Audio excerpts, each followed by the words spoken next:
கடலலை கொஞ்சும் திருச்செந்தூரில் விஸ்வரூபமே வேலையா பழமுதி சோலை அறுபடை வீடும் புண்ணிய தரிசனம் முருகையா திருநீர் அணிந்து வரும் போது நெஞ்சில் நிம்மதி பிறக்குது கந்தையா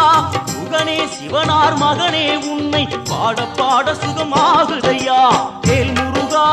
அரோகரா அரோகரா வேல் முருகா